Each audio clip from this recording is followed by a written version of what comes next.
Halo Gen Z dan seluruh penikmat kopi dimanapun kalian berada. Selamat datang di Ngoprek, ngobrol santai sambil ngopi. Selamat datang di Ngoprek. Perkenalkan, saya Kiara yang akan menemani kalian untuk ngobrol santai tapi insightful hari ini. Hari ini kita akan ngobrolin sesuatu yang lagi jadi hype banget, apalagi kalau bukan soal Coffee Street, yang lagi jadi spotlight dan jadi tempat nongkrong favorit kita. Dan tentunya kita sudah kedatangan bintang tamu spesial yang merupakan pebisnis muda di bidang ini. Langsung saja kita sambut Noval. Halo. Halo Noval. Gimana nih kabarnya Noval hari ini? Alhamdulillah Mbak Kiara baik hari ini. Oke. Boleh dong sapa para penonton kita hari ini Noval? Halo teman-teman di rumah semua, sobat ngoprek. Semoga kalian semua happy di rumah dan jangan lupa ngopi hari ini. Oke Noval. Ya. Hari ini tema kita adalah bisnis Coffee Street yang lagi hits banget nih di kalangan Gen Z. Bicara soal Coffee Street, tempat ini kan identik banget ya sama para Gen Z. Betul, dan betul. konsepnya yang santai. Gimana sih awal mula Noval terpikir untuk membuat usaha ini? Apakah memang Noval seorang penikmat kopi garis keras? Oke, kalau untuk itu mungkin dari awalnya itu aku memang pencinta kopi ya Kak. Oke. Mungkin dari awalnya tuh aku suka minum kopi, lama-kelamaan aku jadi suka buat kopi juga. Dan tepatnya tuh di tahun lalu pada saat 2024 aku baru lulus sekolah menengah atas SMA ya. Dan di situ aku pas mau daftar kuliah itu ada jeda waktu 3 sampai 4 bulan lah. Nah, pada saat itu tuh aku baru kepikiran gimana ya kalau misalkan aku tuh buka bisnis, nyari uang dari hal-hal yang aku suka gitu. Nah, kebetulan kan aku suka ngopi nih, makanya aku di situ tuh baru kepikiran buat buka bisnis kopi gitu. Dan awalnya sih mungkin aku juga nggak yang berekspektasi tinggi ya tentang bisnis aku ini, tapi alhamdulillah sampai sekarang bisnis aku tetap berjalan seperti itu. Oke, kira-kira apa sih yang membedakan Coffee Street Noval dari ratusan kopi di kota lain? Kan banyak nih ya sekarang Coffee Street di pinggir-pinggir jalan. betul, Apa sih yang bikin beda? Dan inovasi apa yang Noval bawa agar bisa hits di kalangan Gen Z? Oh gitu. Oke, mungkin yang pertama-tama itu buat ciri khas ya. Buat ciri khas itu pertama aku tuh jualan kopi tapi make motor antik untuk sebagai medianya gitu. Jadi aku buka motor antik, di atasnya ada meja kecil, aku setup di situ buat table barista aku seperti itu. Jadinya tuh ini menjadi salah satu ikonik lah untuk Coffee Street yang aku punya. Terus juga aku tuh punya 4 menu yang best seller dan 4 menu ini tuh kopi semua ya. Aku nggak jual snack ataupun yang lainnya karena aku tuh pengen orang yang datang ke Coffee Street aku itu full bener-bener pengen ngopi gitu. Dan juga aku tuh punya banyak varian beans gitu. Seperti di sini ada kopi Kina seperti ini ya. Terus di sini juga ada Alexander Lee Grip. Ini tuh punya beberapa notes rasa-rasa yang berbeda gitu. Nah, rasa-rasa ini tuh yang membuat orang-orang para customer ataupun pelanggan-pelanggan yang lainnya tuh jadi lebih fun untuk datang ke tempat aku gitu loh. Jadi orang tuh mungkin menunya hanya 4, tapi dengan beans yang banyak ini, yang banyak variannya, orang-orang tuh jadi berpikir kayak, wah besok gue datang lagi deh ke Coffee Street ini karena ada banyak beans yang belum gue cobain seperti itu sih. Jadi aku tuh pengen kayak nggak cuma Gen Z aja sih sebenarnya, jadi dari beberapa kalangan, dari yang muda sampai yang tua tuh tetap bisa ngopi bareng di satu tempat gitu sih. Jadi yang bikin beda Coffee Street Noval nih jualannya di atas motor antik ya? Iya betul, itu dia, itu jadi salah satu ikonik di Coffee Street aku. Jujur itu ikonik banget ya, apalagi di zaman sekarang. Dan oke, baik, dan Gen Z itu kan sangat melek nih di media sosial ya. Jadi sejauh mana sih peran branding di Instagram dan TikTok dalam kesuksesan bisnis Noval ini? Oh oke. Mungkin itu bukan hanya bisnis aku aja ya Kak, tapi menurut aku pribadi itu kalau misal media sosial ini sekarang jadi senjata utama untuk para pembisnis yang punya usaha, contohnya kayak aku ini gitu. Karena yang pertama itu dia tuh bisa untuk membantu mempublikasikan gitu. Kayak mempublikasikan apa? Mempublikasikan tentang produk yang kita jual, terus juga usaha-usaha yang kita jalani saat ini. Itu bener-bener bisa kita andalin banget tuh di dalam media sosial ini. Terus juga menurut aku tuh media sosial tuh sekarang juga bukan hanya untuk jualan juga, tapi bisa buat penyebaran informasi tentang apa? Tentang orang yang pengen baru mengenal kopi, ataupun orang-orang yang baru coba minum kopi dan pengen tahu lebih dalam tentang kopi. itu kita sebagai barista atau sebagai penjual kopi itu bisa menginformasikan, dan juga orang yang awam itu mampu mendapatkan informasi dari media sosial seperti Instagram, Twitter, Facebook, TikTok, dan yang lain-lain. Oke. Kayak gitu sih kan.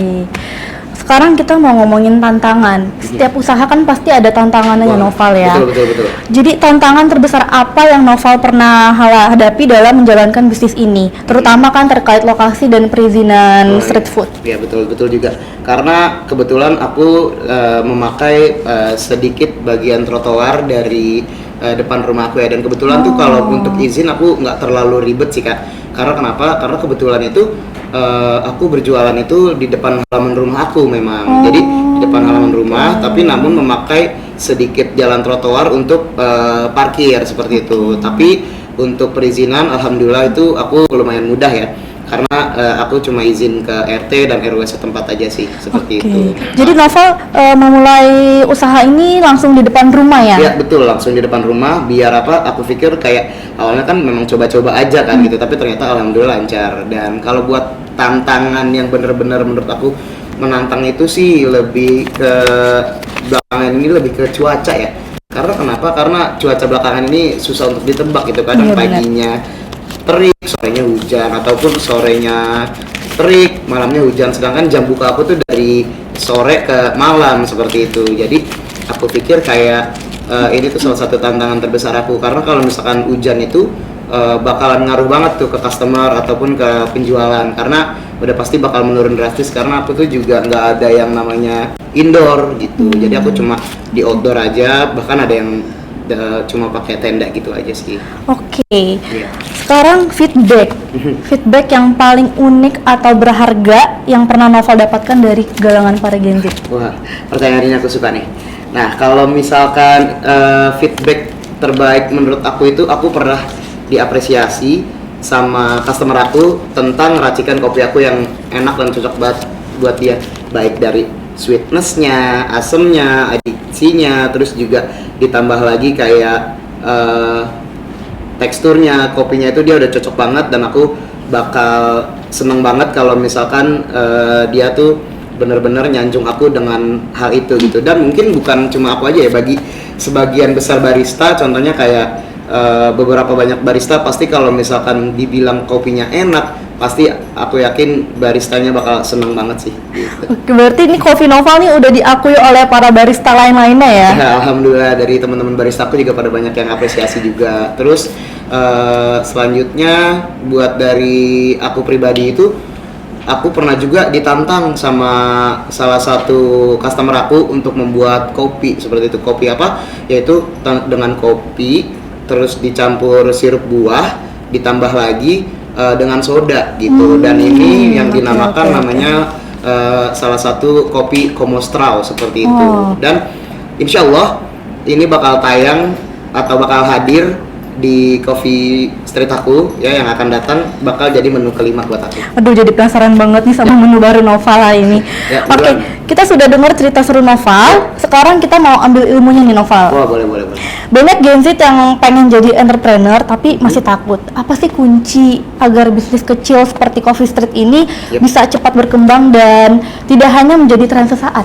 Wah, kalau untuk tren sesaat ya mungkin kita tuh lebih ke jangan cepat puas ya, jangan main di zona nyaman, jangan sampai kita itu malas buat upgrade. Mungkin sekarang itu aku baru pakai punya 5 menu gitu, tapi di tahun-tahun yang akan datang, entah 2 atau 3 tahun yang akan datang, kalau aku masih hanya memiliki 4 menu aja, pasti aku yakin kayak ini tuh bakalan membosankan banget sih gitu. Makanya aku juga pasti bakalan update ke beberapa menu yang aku bikin gitu. Terus juga ditambah lagi sekarang kan lagi area digital banget ya. Jadi aku usahain sih Coffee Street aku bakal ngikutin perkembangan zaman yang ada. Kayak misal lagi ada tren apa kita bikin, ada tren apa kita ikutin. Biar apa? Biar kita tuh nggak terlalu kurang update dalam artian di media sosial lah, seperti itu. Oke, dan menurut Noval nih ya, lebih penting mana? Modal besar atau ide yang unik dan eksekusi yang berani? Dan satu tips paling berharga dong untuk teman-teman Gen Z di sini yang baru mau merintis bisnis pertamanya. Oke, siap. Mungkin kalau untuk ini itu dua-duanya sangat penting ya, dari modal yang besar dan juga apa namanya tadi apa satu lagi kalau boleh tahu? Eksekusi yang berani. Oke, eksekusi yang berani. Nah itu tuh sebenarnya dua karakter ini tuh harus dimiliki sebenarnya. Tetapi itu punya kekurangan masing-masing ya. Kalau misalkan kita punya modal besar itu enaknya apa? Enaknya itu kita bisa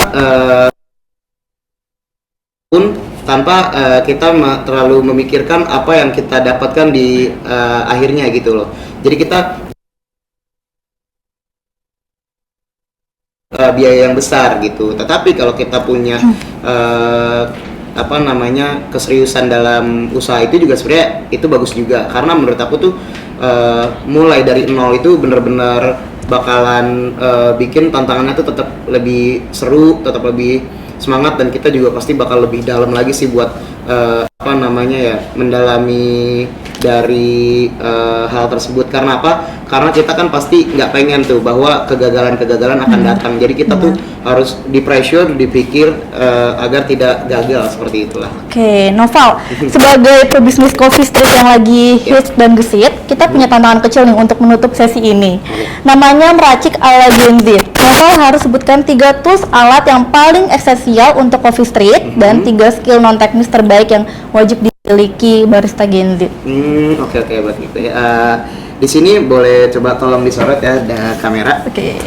Nah, di sini tuh aku sebelumnya bakal ngasih tahu tools atau alat-alat yang biasanya tuh bakal dipakai sama vital ya, bakal dipakai sama beberapa barista. Nah, yang pertama itu ada ini Kak. Ini namanya hand grinder. Jadi grinder itu terbagi menjadi 2, ada grinder mesin, ada juga manual grinder. Nah, yang aku pegang sekarang ini namanya manual grinder. Nah, cara pakainya gimana? Cara pakainya itu Kakak mau coba? Boleh. Boleh, siap. Ini Kak, boleh silakan dipegang dulu. Ini baru kali ini Mbak aku megang alat-alat kopi kayak gini sebenarnya. Ini biar apa? Biar sekalian nambah wawasan juga ya. Iya, benar-benar. Ini boleh aku tuang dulu sedikit. Oke, siap. Lalu? Nah, Kakak boleh tutup. Oke, Pakai tutup ini. seperti ini. Ya, siap. Gini. Bisa? Bisa Oke. diraptit? Nggak usah gitu aja cukup. Oke. Ya, sama ini hand grindernya taruh di atas. Nanti Kakak tinggal gue saja ke arah. Kayak gini? Sorry. Sorry kebalik ya? Gini. Oh iya, oke. Sorry. Sap. Oke. Oke, Ini langsung boleh. diputar-putar Ya, aja? Diangkat aja nggak apa-apa. Gitu. Gini? Ya. Sambil diputar-putar? Diputar. Harus cepet Sorry, apa? dipegang, atasnya dipegang. Oh, ini? Iya. Atas ya. Oh, emang keras kayak gini ya dia ya? Ini tuh proses untuk menghaluskan biji kopinya tuh. ya? Boleh coba aku bantu Kak. Kayaknya pas banget ya. Iya deh, aku masih kaku banget. Ya, mungkin belum terbiasa aja tuh. Iya, belum terbiasa. Wah, ini lah, teman-teman. Ini cara kita ngehalusin hand grinder ya. Oke. Ini dia caranya. Tuh, jadi nanti kalau nggak hasilnya Kakak bisa lihat cukup terbuka dan ada di dalam. Oh iya. Nah, ini tuh salah satu alat vital untuk kita memiliki atau kita making a coffee. Jadi kita kalau membuat kopi itu kita wajib banget perlu pakai hand grinder ini gitu. Jadi ini gunanya untuk menghaluskan yang dari biji menjadi serbuk kopi yang mau kita siap bikin gitu. Lalu yang alat kedua itu di sini ada yang namanya timbangan digital. Nah, timbangan digital ini teman-teman gunanya itu untuk menimbang gramisasi seperti mili ataupun gram dari kopinya seperti itu ya. Biasanya kita bakalan bikin kopi itu 1:15 Kak, yaitu 15 gram kopi dibandingin dengan 225 gram atau mililiter air seperti itu. Nah, kita pakai ini biar apa? Biar rasanya nggak watery ataupun terlalu bold seperti itu. Jadi ini salah satu alat yang benar-benar penting banget buat kita pakai pas kita lagi bikin kopi. Karena ini berpengaruh banget sih ke rasa. Terus yang terakhir alatnya itu ada ini. Ini namanya itu dripper. Plus juga di sini ada paper filternya juga. Untuk apa? Untuk memfilter kopi supaya apa? Supaya kopi ini tuh mampu disaring secara sarinya saja seperti itu. Dan lanjut, tadi kita ngomongin skill ya? Iya, skill. Kalau misalkan skill itu yang kita perlukan sebenarnya nggak banyak ya. Yang pertama itu mungkin kita harus kita tuh harus mengerti apa yang kita bikin saat ini atau yang kita jual yang udah pasti public speaking ya, untuk namanya storytelling tentang menu yang kita jual seperti itu. Jadi public speaking itu sebenarnya buat